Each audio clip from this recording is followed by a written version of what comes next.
시간 다시 한번 좋으신 주님의 은혜와 평강이 우리와 함께 하시기를, 여러분과 함께 하시기를 빕니다. 여러분, 오늘 말씀을 어떻게 이해해야 할까요? 여러분, 이 성경 오늘 말씀을 읽으면서 좀 의아해하지 않으셨습니까? 평소에? 왜냐하면 주님께서 검 없는 자는 겉옷을 팔아 살지어다, 이렇게 말씀하십니다. 왠지 우리가 생각하는 주님의 모습과는 좀 거리가 있어 보이죠. 주님은 마지막 만찬의 자리에서 베드로에게 내가 오늘 닭 울기 전에 주님을 3번 모른다, 부인할 것이다, 이렇게 말씀을 하신 뒤에 이렇게 말씀하십니다. 전대에 있는 자는 가질 것이요 배낭도 그리하리라, 이렇게 말씀하시면서 이 말씀을 하셨습니다. 검 없는 자는 겉옷을 팔아 검을 살지어다. 평소 사랑과 용서와 평화로운 말씀을 하신 주님의 말씀이라고는 여러분 믿어지지가 않죠. 오늘 본문은 전통적으로 참 해석하기 어려운 본문이었는데 도대체 칼을 필요로 하는 이유가 뭘까? 왜 칼을 필요로 할까? 여러분, 왜 주님께서 검을 사라고 말씀을 하시는 걸까요? 가장 흔한 설명은 검은 공격용도 있지만 방어용도 있다는 것입니다. 공격용은 안 되겠지만 방어용은 허용이 된다는 것이죠. 여리고 같은 지역에 노적들이, 산적과 같은 도적들이 출몰했던 것을 여러분 기억해 보십시오.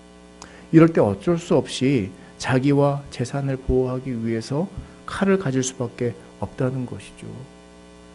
피해를 최소한으로 하기 위한 방법입니다. 아브라함의 조카 롯이 노력을 당할 때 사랑하는 처, 자식, 사람들이 눈앞에서 능욕을 당하고 사로잡혀 갔습니다. 불행한 일이 아닐 수 없죠. 자신을 보호하고 방어하는 것은 잘못된 일이라고 말할 수 없을 겁니다. 행복을 지키기 위한 당연한 것이라 이렇게 말할 수 있겠습니다. 사사시대에 이 사사 중에 기드온이라고 하는 사람이 있는데요. 이때는 미디안이 이스라엘을 괴롭혔어요. 미디안이 몰려오면 그것을 피해서 이 절벽 같은 데 굴을 깎아놓고 굴을 만들어 놓고 거기에 숨어 피해 들어가야 했습니다. 마치 방공호 같은 거예요. 미디안들이 노력하는 이유는 그들의 식량, 재산 이런 것들을 노력하기 위한 것이니까 빨리 피해가지고 그 절벽 속에 있는 그 속에 들어가면, 굴 속에 들어가면 미디안 사람들이 거기까지 와가지고 사람들을 해치지도 않고, 그러니까 빨리 글로 피해 들어가는 거예요. 그러면 미디안 사람들이 추수해야 될 것들, 곡식들, 또 가축들 이런 것들을 다 싹 쓸어가는 겁니다. 그러면 그것을 지켜봐야 하는 심정들이 어땠겠습니까? 약탈당해도 최소한 목숨을 지킬 수 있었을지 모르지만 그것을 고스란히 지켜봐야 하는 그들의 마음은 참 속상했겠죠. 오늘날도 미국은 방어용으로 총기를 소지 가능하다고 하는데요. 물론 그래서 더욱더 총기 사고가 일어나기도 하지만, 여러분, 우리가 살면서 자기와 가족 그리고 그 신체와 재산 이런 것들을 지킨다는 것은 중요한 일이 아닐 수 없죠. 악한 이로부터 피해와 불행을 당했다는 것보다도 그것을 지키지 못했다는 가책이 더 크게 자리할지도 모릅니다. 검을 사라는 말씀에 대한 또 다른 해석이 있습니다. 로마에 대항해 무장투쟁을 벌였던 집단이 있는데요. 누구죠? 젤로 땅이라고 하는 열심당원들입니다. 예수님께서 예루살렘에 입성하실 때 세상을 바꿔놓기를 은근히 바랬던 사람들입니다. 그래서 적어도 그들은 예수님이 하시는 일을 지지하거나 편들고 있었다는 겁니다. 그래서 이들의 존재를 모를 리 없었던 주님께서 암묵적인 메시지를 보낸 것이라 이렇게 해석을 합니다. 37절에 주님께서 이렇게 말씀하시죠. 내가 너희에게 말하노니 기록된 바 그는 불법자의 동류로 여김을 받았다 한 말이 내게 이루어져야 하리니 내게 관한 일이 이루어져 갑니다. 이렇게 말씀하십니다. 주님께서 이제 십자가 고난을 당할 겁니다. 주님은 세상의 권속자들, 권력자들, 기득권을 가진 이들의 속성을 너무나 잘 알고 계셨습니다. 그리고 사람들의 죄성도 너무나 잘 알고 있었어요. 사람들이요, 천사보다 선한 존재가 사람이겠다 싶지만 또 때로는 악마보다 더 악한 존재가 사람 아닌가 이런 생각도 들 때가 있는 거예요. 분명 권력자나 기득권자는 자신의 이익을 지키려고 기득권을 지키기 위해서 자신의 불의함을 감추기 위해서 누군가 희생양을 찾겠죠. 그렇다면 불법자와 동류 취급을 받도록 분명히 음모와 어떤 함정들을 꾸미게 될 게 분명합니다. 거짓 증인들을 내세울 테고 내부자를 협박하고 포섭해서 어떤 명분을 만들려 할 겁니다. 역사가 그래 왔습니다. 이세벨이 아합 왕이 탐내던 포도원이 있는데요. 그 주인이 나봇이에요. 그런데 나봇이 팔지 않겠다고 그러니까 이 아합이 시름에 빠집니다. 뭐 걱정이냐고, 걱정하지 말라고 그러더니 그 이세벨이 거짓 증인들을 세우고 그래서 나봇은 억울하게 죽임을 당하게 되죠. 아합 왕은 나봇의 죽음에는 아무런 관심도 없고 그 아름다운 포도원에 눈이 멀었기 때문에 그 일이 부당한 일인지도 모르고 그 일들을 행하는 겁니다. 악한 이들은 어떤 목적을 취하기 위해서 어떤 욕심을 내기 위해서 그 아름다운 것에 대한 욕심 때문에 죄책감 없이 어떤 일들을 벌이고 그것으로 희희낙낙할 게 분명하죠. 여러분, 요즘 과거에 장관을 지낸 어느 작가에게 검찰과 한 언론사가 음모를 꾸몄다는 게 만천하에 드러나면서 그런데 여러분, 문제는 이 사람들이 시장 우상에 빠진다는 거거든요. 시장 우상이라는 게 뭐냐면 선입견, 편견, 오만, 인간의 무지가 어우러져서 인간이 판단력을 잃어버리게 된다는 거예요. 그렇게 되면 여러분, 판단력을 잃고 나면 사람들이 군중 심리에 여론에 휩쓸리게 되고 판단을 제대로 못한다는 것이죠. 엠번방 사건에서 조수빈의 성적 착취와 악마적인 범죄의 본질이 그게 본질인데 그거보다도 곧 어떻게 바뀌고 말았어요? 손석희에 대한 의심의 방향으로 본질이 흐려졌습니다. 여러분, 인간이 악하기 때문에 그 본질을 바라보기보다는 그 가십거리나 아니면 호기심거리나 이러면서 진리를 외면하고 그리고 그 가십거리를 쫓아가기 쉬운 게 인간의 죄성 때문에 그런 거예요. 천박해진 언론이 하는 일들이 이렇습니다. 그런데 사람들은 그런 근거 없는 호기심을 일으키는 추측성 기사들을 더 좋아합니다. 뭐뭐 하더라, 누가 이렇게 말하더라, 아무런 근거 없이 이런 말들을 좋아합니다. 왜 그렇습니까? 인간의 죄성 때문에. 우리가 죄인이기 때문에. 예수님 때도 마찬가지입니다. 마가복음과 마태복음을 보면 거짓 증인들이 많이 나타났다고 기록하고 있습니다. 대제사장과 율법사들, 서기관들이 어떻게 예수를 죽일까 음모를 꾸몄기 때문에 거짓 증인들을 섭외하고 포섭해서 거짓 증거들을 하게 됐죠. 그런데 재밌는 것은 마가복음에 보니까 너무나 그 거짓 증거들이 많다 보니까 서로 일치하지 않는 거예요. 오히려 몇몇 가지고 이렇게 말을 맞췄다면 일치됐을 텐데 서로 일치되지 않는 것이죠.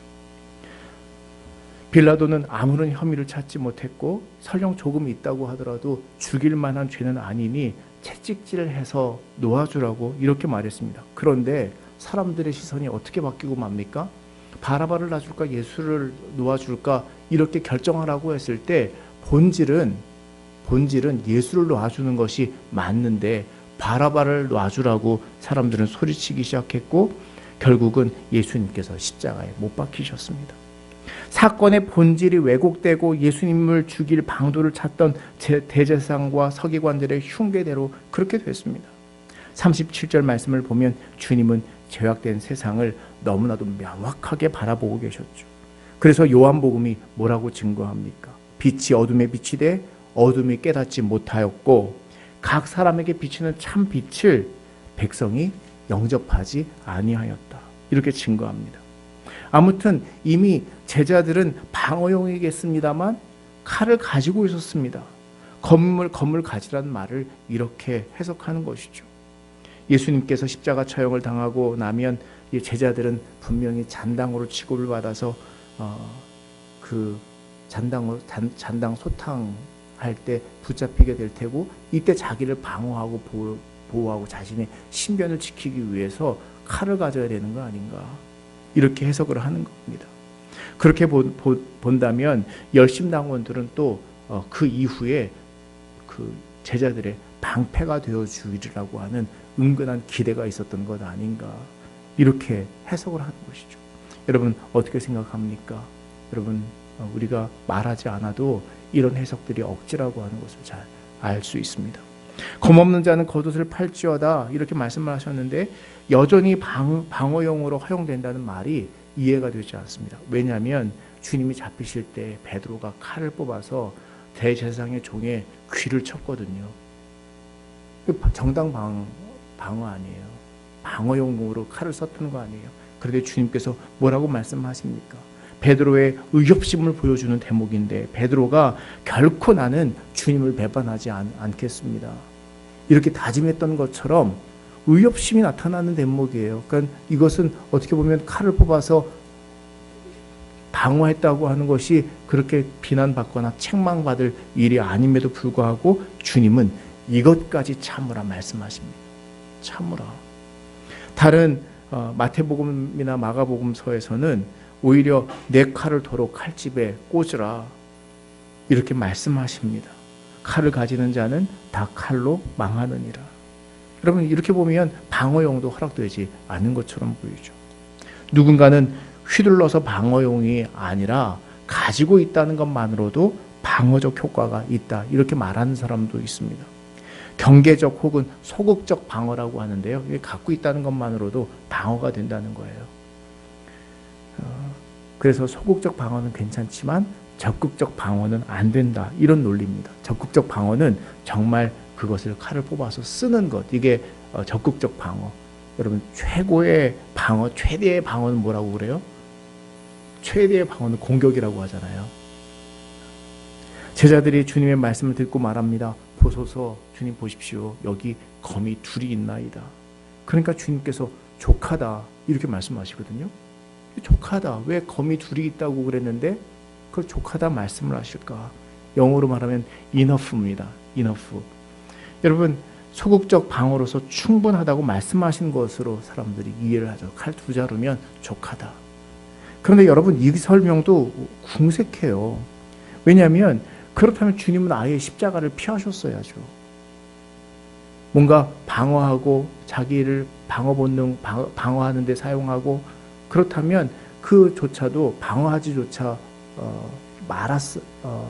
방어가 가능하다면 십자가조차도 지지 말았어야죠. 충분히 사형을 면할 수도 있었을 것 아닙니까? 사람들이 칼과 같은 말을 내뱉을 때 적어도 스스로를 변호해서 그와 같지 않다 말씀하실 수 있었을 거 아닙니까? 십자가상에서 당신이 그리스도라면 내려와 봐라 이렇게 사람들이 조롱할 때 능력을 보이셨을 것 아닙니까? 그런데 여러분 주님께서 족하다 말씀하시는 이유는 또 뭘까? 저는 오늘 본문을 통해서 인간의 무지, 아니 우리의 무지를 발견합니다. 주님께서 족하다고 말씀하신 것이 정말 충분하다는 말씀일까? 이너프라는 말씀일까? 여러분 성경을 가만히 보니까 주님께서 족하다고 말씀하신 게 충분하다, 됐다 이렇게 말씀하시는 게 아니라 그만해라, 그만됐다 이 말이에요. 이너프에는 그런 뜻도 있어요. 그만됐다, 됐어 이런 뜻이에요. 그러니까 됐다고 하는 말이 충분해 이런 뜻이 아니라 말귀를 못 알아들으니까 여러분 아무리 말을 해도 말귀 못 알아들으면 어떻게 얘기해요? 됐어 이렇게 얘기하죠. 사실은 주님께서 그 말씀하시는 거예요. 됐다고. 그렇게 본다면 제자들이 주님 말씀하실 때 그 말씀이 무엇인지 무슨 의도가 있어서 무슨 말씀을 하시는 건지 귀담아 듣고 그 의미를 생각했어야 됐는데 그 의미를 생각하지 않고 문자적으로 이해하는데 문제가 있었던 겁니다. 그런데 그게 우리의 모습은 아닐까 생각해 보는 거죠. 주님께서 물으십니다. 내가 너희를 전대와 배낭과 신발도 없이 보내었을 때 부족한 것이 있더냐? 제자들이 대답합니다. 없다고 말합니다. 그러자 주님은 이제는 전대에 있는 자는 가질 것이요 배낭도 그리하고 검없는 자는 겉옷을 팔아 살지어다 이렇게 말씀하십니다. 이것은 이제 예수님이 십자가 지고 가실 그 길을 걷게 되면 분명히 상황이 달라질 겁니다. 예전에는 복음만 들고 가서 외치기만 하면, 전하기만 하면 충분히 복음이 증거되고 하나님의 나라가 확장되고 기적과 이적이 나타났을 텐데, 이제 예수님이 없게 되면 어떤 상황이 벌어질까? 십자가 고난이 찾아오겠죠. 억울한 상황을 당하고 자기 십자가를 져야 하는 상황이 올지 모릅니다. 그때 주님을 모른다고 하지 않고 믿음 가운데 서야 합니다. 그런데 준비되어 있지 않고 깨어있지 않으면 베드로와 같은 실수를 범하기가 쉬워요. 준비되지 않아서, 예비되지 않았기 때문에 흔히 사람들은 주님과 함께 붙들던 하나님 나라까지도 버리게 될 가능성이 있습니다. 실제로 제자들이 예수님이 십자가 처형을 당하고 나니까 어떻게 하셨어요? 붙잡히자마자, 성경이 말합니다, 붙잡히자마자 어떻게 됐어요? 다 도망하니라. 문자적으로만 이해할 줄 알았지, 주님께서 하시는 말씀, 주님의 마음, 주님이 이루고자 하시는 것, 주님께서 맡기신 사명, 그것이 무엇인지는 전혀 생각하지 않고 헤아리지 않는 모습이 혹 오늘 우리의 모습은 아닐까. 세계가 고통받고 있고 우리의 현실의 삶의 자리가 팍팍하고 또 거칠어지고 있을 때, 세상 사람들은 나는 손해보지 않는 것이 제일 최고라고 이렇게 말을 하면서 누군가에게 손해는 끼칠지언정 손해보지 않으려고 마음들이 인색해졌습니다. 이럴 때 나 역시 세상에서 내가 왜 예수 십자가 고통과는 전혀 상관없이 내가 헌신하고 양보해야 하느냐, 이런 마음을 가지고 방어용 칼을 갖는 이런 마음에 머물러 있는 경우가 많다고 하는 것이죠. 정말 주님께서 이 시대에 우리에게 맡겨주신, 주님께서 부탁하신 일들이 무엇인지 고민하지 않고 생각하지 않고 준비하지 않고, 그리고 우리가 신앙생활하면서 살아가고 있는 거 아닌가. 이 고난주간을 맞고 있는 것은 아닌가. 제자들은 예루살렘에 입성하고 나면 주님의 나라가 분명히 임할 텐데 그때 한 자리를 주십시오라고 하는 자리 다툼을 하고 있었습니다. 벌써부터 제자들은 착각의 늪에 빠져 있었습니다. 우리의 모습이 예수님을 믿는다고 하면서도 예수 십자가와는 전혀 상관없는 그저 세상의 복과 손해보지 않는 것과, 그리고 세상에서 자기 이익을 챙기는 데만 익숙해져서, 그리고 예수와는 전혀 상관없는 믿음의 사람들이 된 것은 아닙니까? 주중에 서울 남연의 젊은 목회자들의 조차 모임이 있었습니다. 거기에 유력한 목사님이 오셨어요. 이 두 분이 있는데 한 분한테 이야기 들을 기회를 줬기 때문에 공평하게 다른 한 분에게도 어떤 주제에 대해서 이야기를 들을 기회가 주어져야 된다 판단을 했기 때문에 예상치도 못하게 지난번에 어떤 목사님이 그 모임에 참석을 해서, 아니 이 계획에도 없던 이런 일이 어딨냐, 그러면 이왕 이렇게 됐으니 양쪽의 이야기를 동등하게 듣자. 그래서 이제 그 마련된 자리입니다. 그러면서 이 코로나19 때문에 벌어진 각 교회 상황들을 이야기가 시작되기 전에 그냥 목사님들하고 이렇게 담소처럼 나눴는데, 어느 교회는 벌써 한 달째 인터넷으로 예배를 한다. 교인들이 너무너무 예배하고 싶어 해서 이 예배가 얼마나 소중한지, 여러분 예배 안 드리고 그냥 집에 있으니까 좋은 것 같지만 답답하잖아요. 그 어느 목사님은 자녀가 그러더래요. 아빠 이거 2배속 안 돼? 그러더래요. 왜냐하면 여러분 예배라고 하는 건 이 현장에서 정말 우리의 마음과 목소리와 몸이 부대끼면서 하나님과 만나고 성도들과 만나면서 거기서 주님이 임하는 것, 너희 가운데 있으리라 했던 그 주님을 만나는 것인데, 물론 우리 마음 가운데도 계시지만 among you라고 그랬습니다. 너희 가운데 있느니라. 우리 가운데 있는 그 하나님을 만나는 그 체험도 중요한데, 이 인터넷으로 예배하니까 마치 그 학생들 인터넷 강의 들으면서 빨리빨리 스킵하면서 넘겨야 되니까 2배속으로 혹은 1.5배속으로 이 유튜브를 돌리는데, 그것처럼 아빠 이 예배 이게 안 되냐고 이제 그렇게 말을 했다는 것이죠. 그러면서 이제 젊은 세대들의 예배 감각과 이제 앞으로 예배의 모습이 어떻게 되느냐, 이제 이런 거 가지고 이야기를 하던 중이었습니다. 대부분의 교회가 보건 당국에서 권하는 대로 예배를 중단하고 그리고 온라인 예배를 드리면서 사회적 거리두기를 잘 실천하고 있었습니다. 그런데 목사님이, 유력한 목사님이 느닷없이 이런 얘기를 하는 거예요. 본인 교회는 한 번도 예배를 쉬지 않았대요. 그리고 인터넷 예배를 드리니까 설문조사를 해보니까 20%는 예배를 드리는데 나머지는 예배를 드린다고 하면서 안 드렸답니다. 그게 이렇게 인터넷에 보면 이렇게 접속자들 이렇게 보면 알 수 있거든요. 그러니까 20%밖에 예배를 안 드리고 실제로 드리지만 예배를 안 드려서 그렇게 하면 안 된다고 이제 이런 이야기를 하는데, 보건당국에서 강제적으로 권고 사항이긴 하지만 예배를 드리지 않도록 하는 것에 대해서 불만을 막 쏟아놓으면서 이런 이야기를 해요. 사회적 거리두기에 사족을 붙이는 거예요. 이 사회주의자들이 좋아하는 용어가 이 사회적이라는 말인데, 사회적 거리두기라는 말들을 사용한 사람들을 보면 다 사회주의자들이라고 이렇게 말을 하는 거예요. 갑자기 분위기가 썰렁해졌어요. 이런 뭐랄까요, 이런 비약이 어디 있습니까? 사회라는 말씀 다 사회주의자예요. 그러니까 여러분, 이 이상한 논리는 어리석은 문자주의의 한 단면이라고 볼 수 있겠습니다. 여러분, 우리가 그래도 이렇게 거리두기를 통해서 그 성과들을 보이고 있는 게 엄연한 사실이죠. 그러면 따라주는 것이 옳죠. 그런데 그 사회적 거리두기라는 말에 사회적이라는 말이 들어갔다는 이유로 사회주의자다 이렇게 하면 답답한 일입니다. 답답한 거예요. 문자주의가 이렇게 답답한 것이죠. 예수님이 얼마나 답답하셨을까. 말씀을 하면 알아들을 귀가 있어야 되는데, 그래서 주님께서 말씀하시거든요. 들을 귀 있는 자들은 들을지어다. 너희가 귀는 있어도 듣지 못하고 보는 눈이 있어도 보지 못하는도다.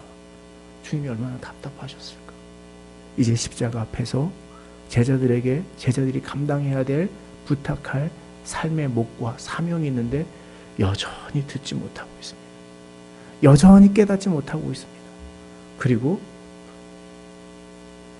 다른 소리를 하니까 주님께서 족하다, 됐다. 그리고서 내용을 보면 상만찬이 시작되고서 주님께서 쭉 이야기하시다가 그냥 이야기가 바로 정리가 되고 다음 겟세마네 동산에 기도하러 가시는 장면이 나오는데, 얼마나 답답하시면 또 힘드시면 너희가 시험에 들지 않게 깨어서 기도하라. 기도로 준비되지 않으면 안 되는 거예요. 깨어서 기도해야 되는 거예요. 세상이 악해져 갑니다. 세상이 주님을 모른다고 합니다. 세상이 기독교인들을 오히려 조롱하고 비판합니다. 깨어있지 않으면 안 되는 거예요. 서로 욕심을 부리기 위해서 경쟁하고 더불어 사는 것에는 멀리하지만 경쟁하는데 서로 누군가를 배타하고 미워하는 데는 익숙해져 갈 겁니다. 거기서 깨어서 기도하고 깨어서 있지 않으면 어떡하겠습니까? 예수님의 말씀을 문자적으로 이해하니까 무식한 변론을 일삼게 되죠. 예수님을 믿는다고 하면서 예수님이 정말 가지신 생명성과 사랑의 영원성에 잇대려 하기보다는 그것과는 전혀 상관없이 신앙생활하는 경우가 참 많죠. 이념과 사상에 사로잡혀 있기도 합니다.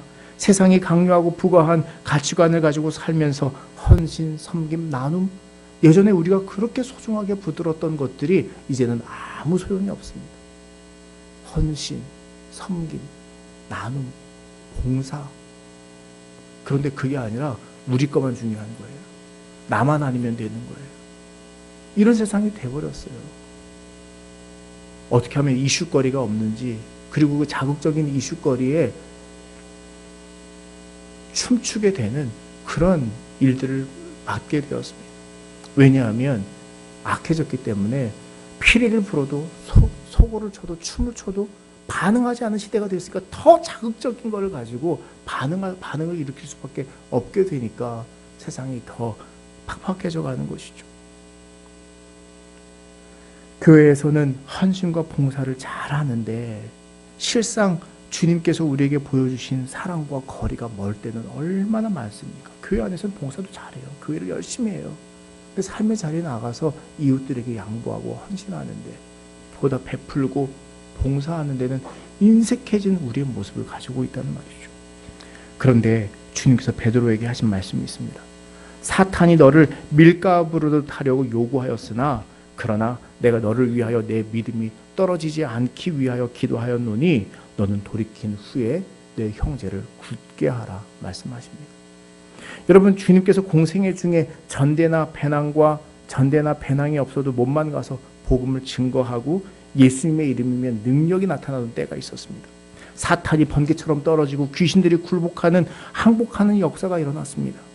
그런데 이제는 예수님이 고난과 부활과 승천하신 후에 예수님의 삶을 몸소 살아내야 하는 그런 사명과 과제가 남았는데, 이제 사탄이 너를 밀가부르듯 하려고 요청했다는 거예요. 여러분, 사탄이라고 하는 것에 대항하기 위해서 준비되어 있어야 되는 것이죠. 그런 점에서 이것과 맞물린다면 주님께서 왜 검 이야기를 꺼내셨는지를 여러분 알 수 있습니다. 왜 주님께서 검 이야기를 꺼내셨을까요?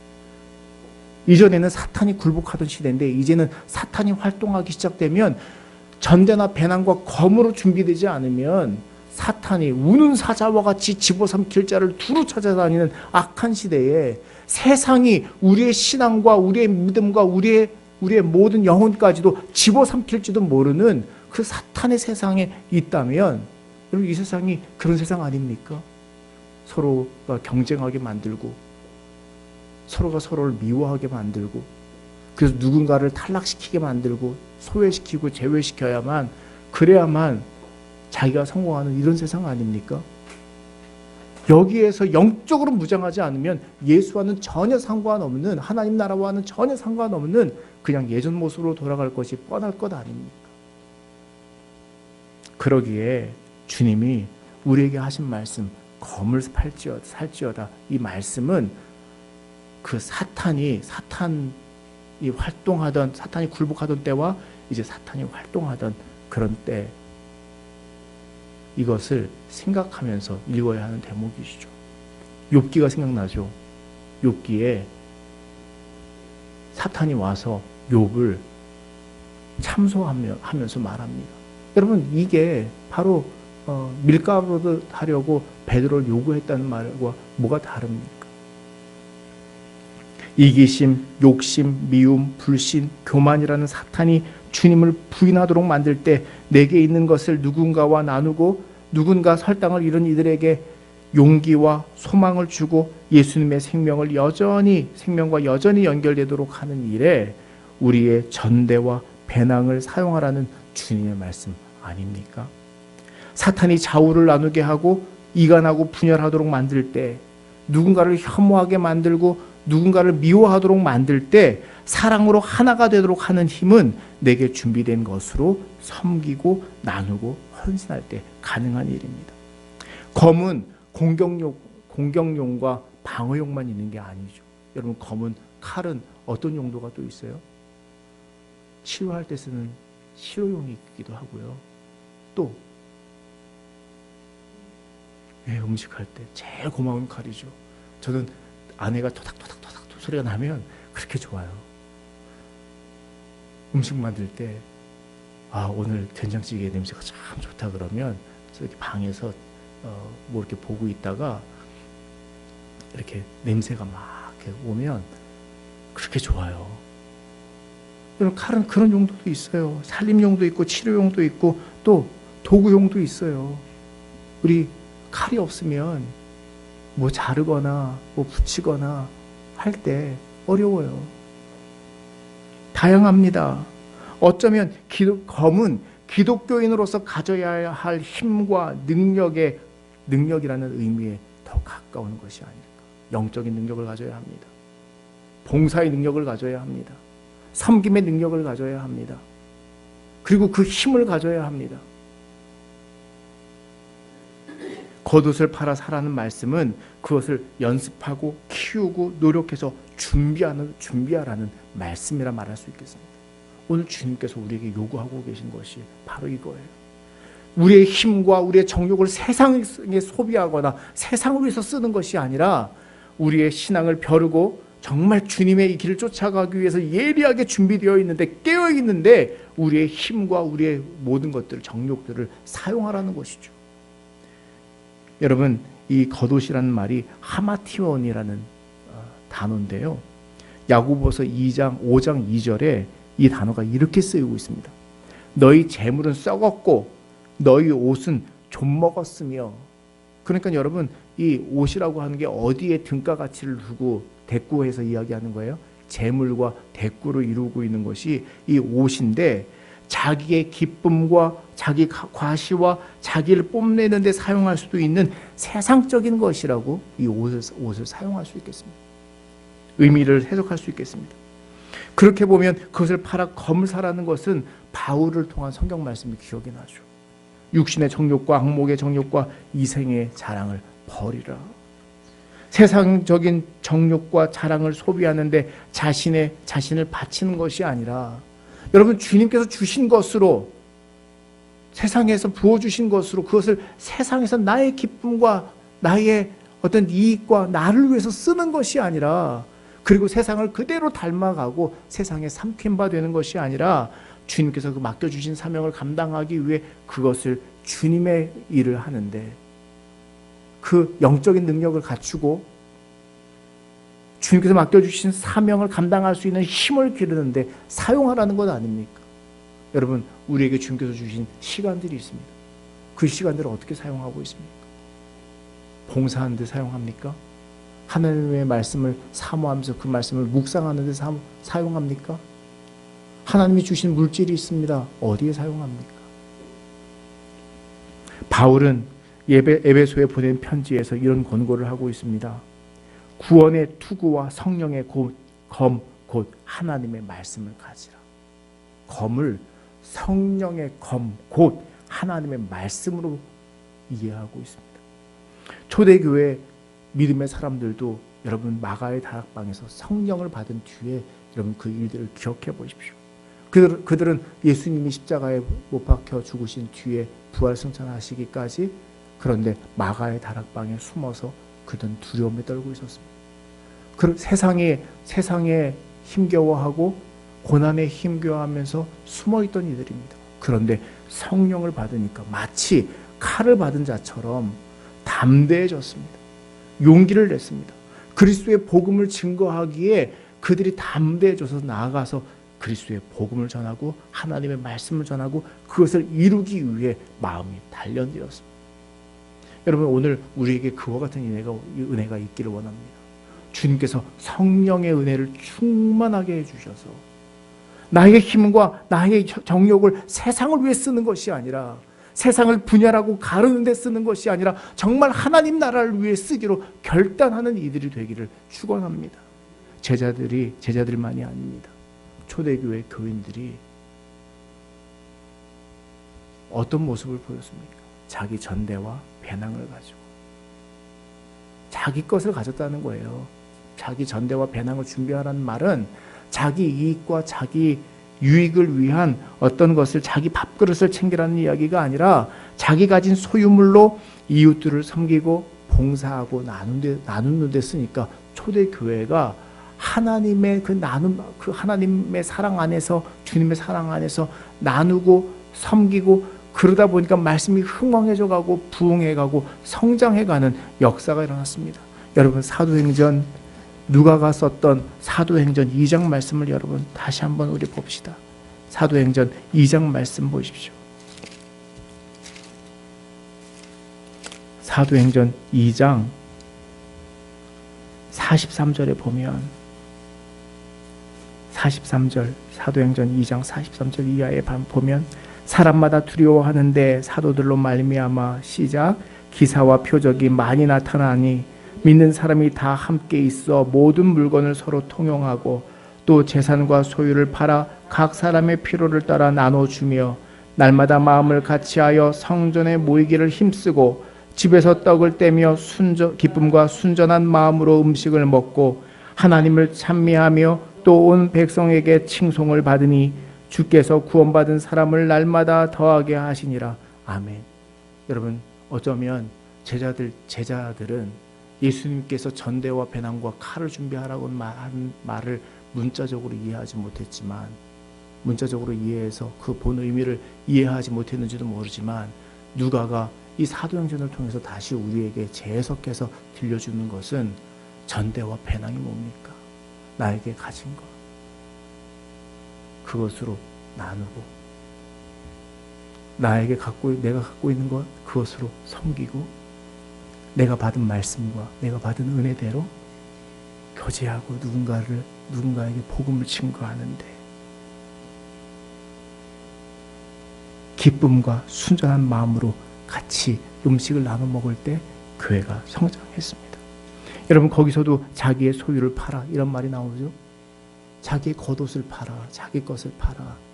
여러분, 이단들이 말하는 것처럼 막 팔아서 교회에 헌금하고 바치라는 얘기가 아니라 하나님께서 주신 것으로 하나님을 위해 사용하는, 하나님의 뜻대로 사용하는 참된 그리스도인이 되라고 하는 권고의 말씀입니다. 오늘 우리를 부르시는 말씀입니다. 여러분, 이 깨달음을 가지고 세상에 나갔으면 좋겠어요. 세상이 지금 신음하고 있어요. 세상이 힘들어하고 있어요. 여러분, 우리가 해야 될 일이 뭡니까? 여러분, 오늘 말씀을 통해서 깨달으시고 오늘 은혜 가운데 주님께서 주시는 마음의 결단이 있다면 실행하십시오. 준행하십시오.